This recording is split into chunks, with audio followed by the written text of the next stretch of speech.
remove IC remove IC គឺជា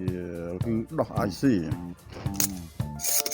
remove គឺយកចេញឬក៏ដោះចេញ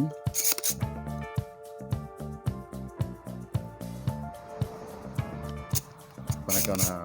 តាមចេញទេគេហៅថា remove មួយម៉ាត់ហ្នឹងគឺត្រូវនៃជាភាសាខ្មែរយើងបានច្រើនយ៉ាងប៉ុន្តែវាដូចគ្នាវាអត្ថន័យដូចគ្នាតែវាច្រើនយ៉ាងប៉ុន្តែវាដូចគ្នា